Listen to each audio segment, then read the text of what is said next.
On behalf of the Malta EU Steering and Action Committee, I would like to welcome you to this stakeholder conference on working beyond retirement. The 2012 Aging Report, which is a joint report that has been prepared by the European Commission and the Economic Policy Committee in order to update, on the basis of a new population projection by Eurostat, its analysis of the economic and budgetary implications of aging by 2012, predicts a dramatic change in the age structure of the EU population in the coming decades, due to the expected dynamics of fertility, life expectancy and migration rates. The overall size of the population of the European Union is projected to be slightly larger in 50 years' time, but much older than it is now. Life expectancy at birth is projected to increase by about 8 years up to 2060, 39.8 years to 47.2 years. The 65-plus population is projected to double by 2060, and the 80-plus cohort to triple. As a result of these different trends among age groups, the demographic old age dependency ratio, that is, people aged 65 plus related to those aged 15 to 64, is projected to increase to 26%, from 26% to 52.5% in the EU as a whole. This means that the EU is moving from having 4 working age people for every person aged 65 plus to 2 working age persons. When designating 2012 as the European Year for Active Aging and Solidarity Between Generations, the European Parliament and the Council of the European Union declared that the overall objective of this European Year would be to facilitate the creation of an active aging culture in Europe based on a society for all ages. This European Year is thus encouraging and supporting the efforts of Member States, their regional and local authorities, social partners, civil society and the business community, including small and medium-sized enterprises, to promote active aging and to do more to mobilize the potential of the rapidly growing population in their late 50s and over. In so doing, it is fostering solidarity and cooperation between generations, taking into account diversity and gender equality. To address the first priority of the European Year, that which is related to active aging and employment, it is necessary to adapt working conditions, combat negative age stereotypes and age discrimination, improve health and safety at work, adapt lifelong learning systems to the needs of an aging workforce, and ensure that social protection systems are adequate and provide the right incentives.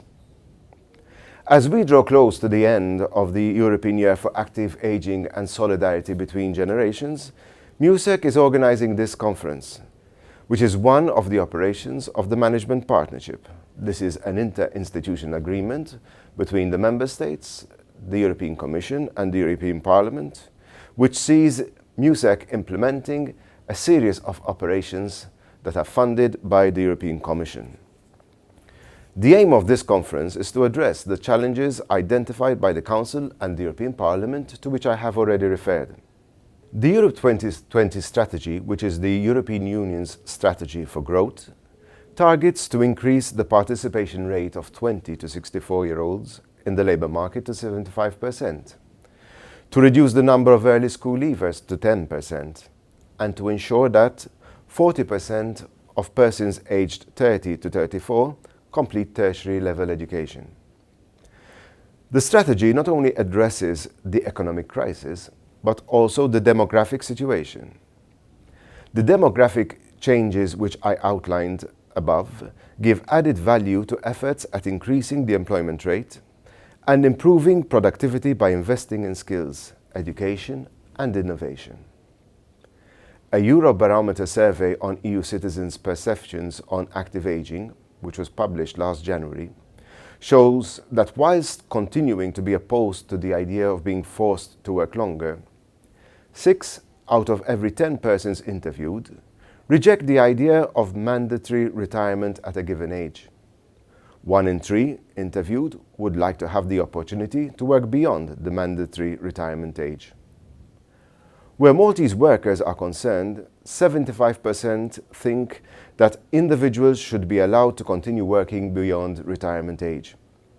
However, 74% of Maltese do not desire to work beyond retirement. 47% of Maltese are in favour of the idea of combining part-time work and of a partial pension instead of full retirement.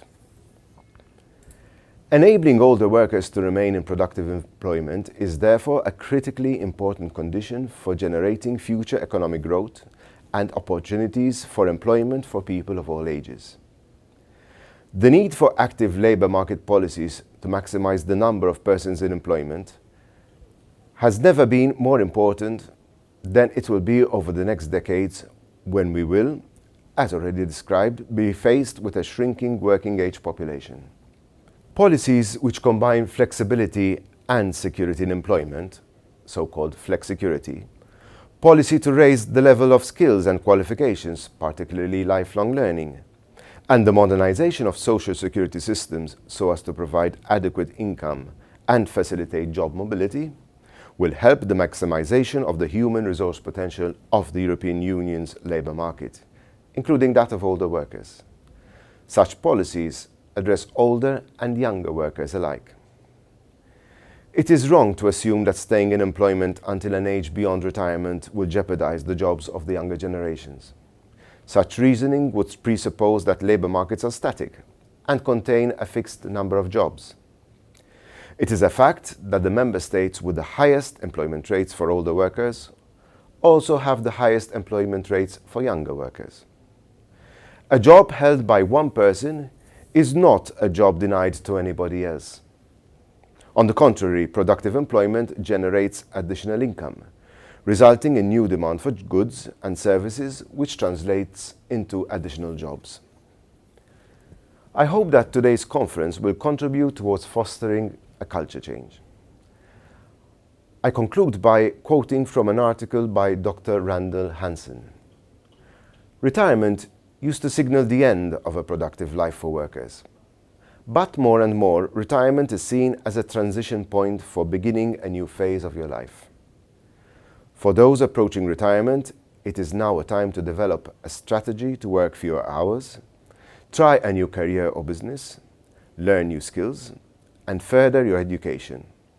Give back through volunteering and enjoy life.